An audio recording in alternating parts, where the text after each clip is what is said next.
அதாவது நடிகை த்ரிஷா, அசின் இவங்கெல்லாம் பீக்கில் இருக்கும்போதே பார்த்தீங்கன்னா, இவங்களெல்லாம் தாண்டி வந்து ஜெயிச்ச ஒரு ஹீரோயின் தான் நடிகை ஸ்ரேயா. அதாவது பார்த்தீங்கன்னா, சூப்பர் ஸ்டார் ரஜினிகாந்துக்கு ஜோடியாக, அதுக்கப்புறம் வந்து தளபதி விஜய், சியான் விக்ரம், அப்புறம் வந்து தனுஷ், இப்படி பல முன்னணி ஹீரோக்களுக்கு ஜோடியாக நடித்து வேறு லெவலில் வந்து செட்டில் ஆனவங்க தான் ஸ்ரேயா.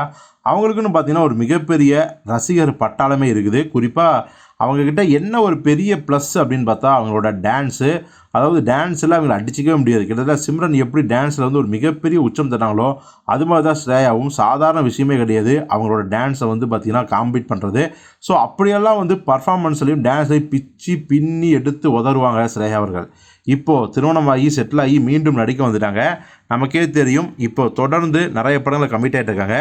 மிக முக்கியமாக ஒரு படத்தில் கமிட் ஆகி அந்த படத்தில் ஒரு செம்மையான ஒரு குத்துப்பாட்டுக்கு ஆடி இருக்காங்க. இந்த தகவலை அவங்களே சொல்லியிருக்காங்க. அது என்ன படம்னா, நம்ம கார்த்திக் சுப்புராஜ் இயக்கத்தில் நம்ம நடிப்பின் நாயகன் சூர்யா இருக்கிற பார்த்தீங்களா, அவர் நடிச்சிட்டு இருக்க படம் தான். நடித்து முடித்தவர்னே சொல்லலாம். சூர்யா 44.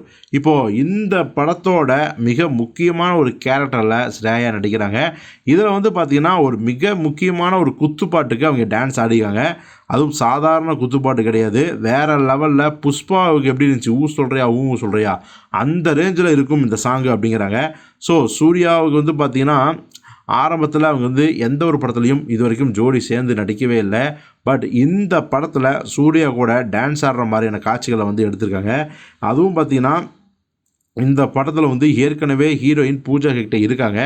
அப்படி இருந்தும் கூட 42 வயதான நம்ம ஸ்ரேயாவை வந்து டான்ஸ் ஆட சொன்னது வந்து எந்த அளவுக்கு வந்து அவங்க மேலே வந்து நம்பிக்கை இருக்குது.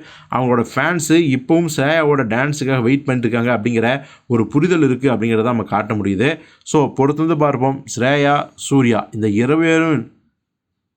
பொறுத்து பார்ப்போம் சூர்யா அண்ட் ஸ்ரேயா 2 பேரோட குத்தாட்டம் எப்படியெல்லாம் களகட்ட போகுது, அந்த படத்துக்கு எப்படி மிகப்பெரிய ஒரு வெற்றியை தேடி கொடுக்க போகுது அப்படிங்கிறத பொறுத்து பார்ப்போம் சூர்யா 44 படத்துக்காக.